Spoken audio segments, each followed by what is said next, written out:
Malam Ayah. Malam, ya. Ayah, saya mau tanya, menurut pendapat Ayah, apa itu cetik? Ini kan katanya orang Bali, cetik itu kan sangat berbahaya. Itu gimana penjelasannya Ayah? Hmm. Oke, cetek ya. Cetek Bali. Nah, cetek Bali itu, ya memang adanya di Bali ini. Karena apa? Yang membuat cetek Bali itu bukan sembarangan orang. Tidak semua orang. Orang itu adalah orang yang khusus. Biasanya itu adalah orang itu pangiwo. Pangiwo itu dalam arti orang yang mempelajari ilmu pengeleakan. Jadi pengeleakan di sini itu bisa dibagi dua. Ada leak nengen, ada leak ngiwo. Nah, biasanya yang membuat cetik itu adalah orang-orang yang menekuni ilmu pengeleaan, tapi yang pengimonya. Jadi cetik itu diramu ya, diramu sedemikian rupa. Jadi ramuan-ramuan itu ada bahan-bahannya. Ada bahan-bahannya dan dikombinasi dengan mantra-mantra ilmu pengeleakan itu sendiri. Jadinya apa? Racun yang sangat berbahaya. Bahan-bahannya ya, itu biasanya itu diambil dari organ-organ tubuhnya orang yang mati. Bisa diambil dari otaknya. Dari otaknya itu diambil. Terus diambil tulangnya, dikerik. Tulangnya itu dilembutin, itu dicampur itu. Dengan mantra-mantra, dengan doa-doanya. Nah, tapi cetik itu nggak nggak serta merta langsung digunakan sama orang-orang yang menggunakan ilmu pengeleakan itu. Biasanya cetik itu katanya orang yang menekuni di dalam bidang ini, ya nanti saya jelasin. Saya punya ada dua teman yang mempunyai ilmu cetik. Nah, itu adalah keputusasaan ilmu pengeleakan. Pada saat manusia yang diincar, yang menjadi target itu, biasanya itu yang diserang ya. Tiap hari dia menyerang dia. Diserang satu kali, dua kali, tiga kali, nggak kena. Mungkin karena dia mungkin punya pegangan atau punya penangkal atau bagaimana ya. Akhirnya apa? Serangan-serangan, gangguan-gangguan dari ilmu pengeleakan itu tidak bisa masuk ke badannya. Dari situlah akhirnya apa? Timbul namanya frustasi atau keputusasaan. Keputusasaan orang yang mendalami ilmu pengeleakan itu. Nah, jurus pamungkasnya yang terakhir itu adalah cetik. Ya udah, dia incar itu orang itu dengan caranya bagaimana ya, dia gunakan cetik. Nah, biasanya cetik itu dimasukkan ke makanan atau minuman. Nah, kalau minuman biasanya orang-orang Bali itu kan seneng ngopi ya. Nah, dimasukkanlah ke dalam secangkir kopi. Secangkir kopi. Diaduk di dalam kopi kan nggak kelihatan karena kopi itu hitam. Kalau dicampur di air putih mungkin kelihatan ya, mungkin karena ada bahan-bahan yang dimasukkan di dalamnya. Tapi kalau dicampur dengan kopi itu biasanya itu samar, tidak kelihatan. Tapi ada ciri-cirinya. Ada ciri-ciri pada saat kopi sudah dicampur dengan yang namanya cetik itu.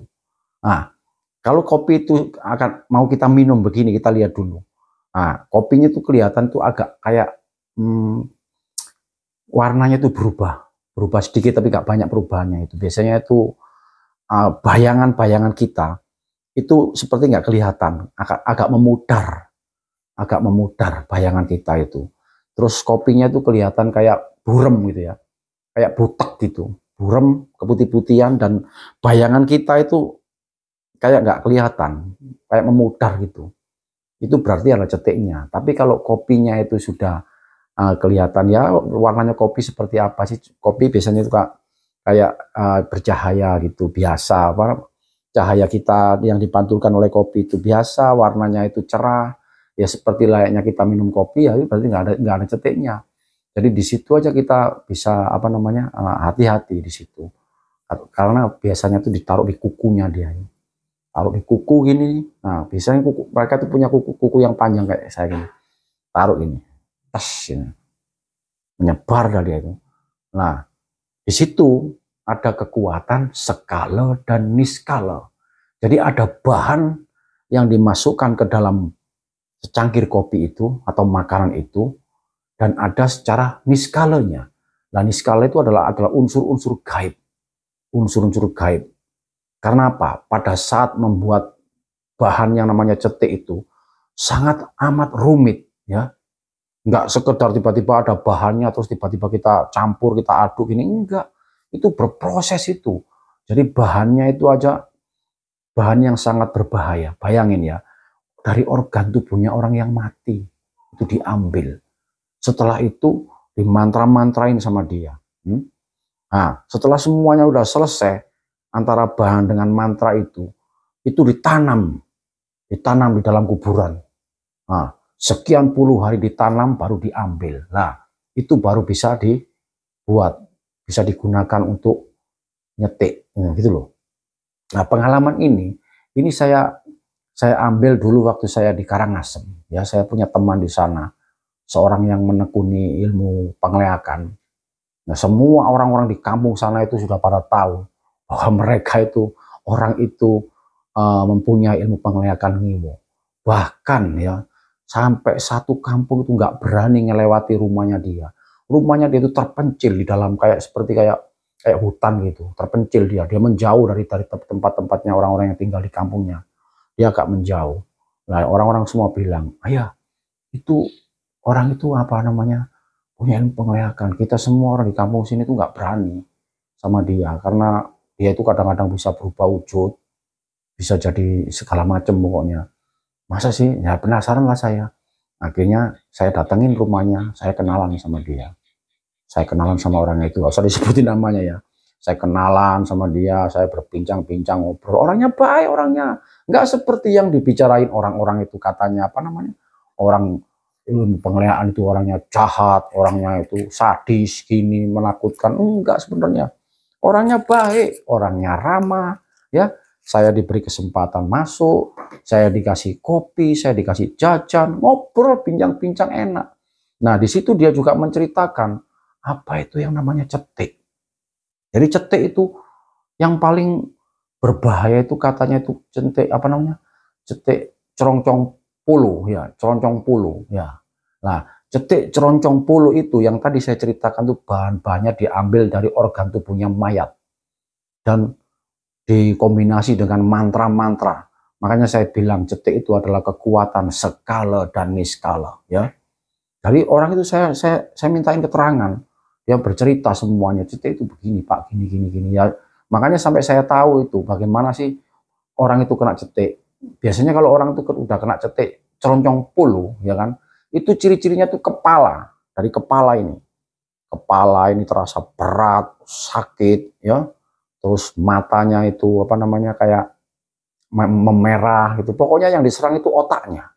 Ceroncong puluh itu yang diserang itu adalah otaknya. Nah, itulah yang berbahayanya cetik ceroncong puluh itu. Di Bali itu kelasnya nomor 1 itu. Nah, kalau cetik-cetik di bawahnya ceroncong puluh itu banyak ada. Salah satunya itu ada cetik reratusan. Nah, cetik reratusan itu dicampuran dari bahan-bahan juga gitu loh. Dari bahan-bahan juga. Nah, cetik reratusan itu biasanya yang menyerang itu bukan kepala. Yang diserang itu perut. Perutnya itu mengembang kayak kembung gitu ya. Perutnya kembung, terus muntah darah ya. Terus darahnya itu tiba-tiba drop, darah rendah. Kalau misalkan dia melihat pohon seperti bergerak pohonnya itu, nah itulah tanda-tandanya orang kena cetik reratusan. Tapi di sini kita jangan takut ya. Jangan tiba-tiba ketakutan kalau kena cetik. Sebenarnya cetik itu amat sangat mudah, gampang diobati, asalkan cepat ketemu obatnya. Lari cari obatnya, minta pertolongan. Kalau di Bali ya minta tolong sama Balian ya. Tolong sama Balian secepatnya datang ke Balian minta tolong supaya apa? Bisa dinetralisir cetik itu. Kalau cetik itu masih katakanlah masih dalam 3 hari itu masih bisa, masih gampang untuk diobati. Tapi kalau sudah melebihi dari 1 minggu itu sangat berbahaya itu. Itu bisa menuju ke arah kematian. Makanya harus diwaspadai.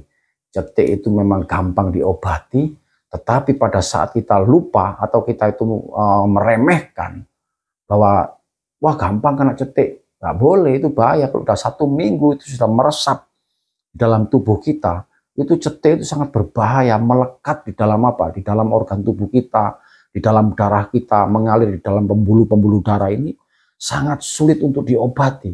Nah, kalau sangat sulit untuk diobati itu apa akhirnya? Ya mati gitu loh. Karena cetek itu ya bisa aja menurut takarannya itu nanti ditakar sekian, nanti matinya itu sekian. Kalau takarannya sekian itu langsung mati, jadi ada. Jadi yang tahu ya mereka yang membuat cetek itu sendiri. Karena ya kan orang itu sudah tahu takarannya. Orang ini saya kasih takaran sekian, nanti matinya lambat. Matinya agak jauh. Kalau takarannya sekian, matinya cepat. Ya terserah dia, orang dia yang membuat cetek itu, dia yang membuat racun itu. Makanya dia tahu semuanya itu. Nah, dari situlah cetek itu sangat amat berbahaya. Karena apa? Orang yang memasukkan cetek itu sudah direncanakan. Mungkin dia ada rasa sentimen, ada rasa nggak suka, ada rasa iri, dengki, atau dia nggak punya perasaan apa-apa sih, nggak punya rasa iri, dengki, atau nggak ada masalah dengan orang itu, tapi dia pengen ngetes saja, kepingin ngetes kebisaannya, kepingin ngetes kemampuannya, dites sama dia.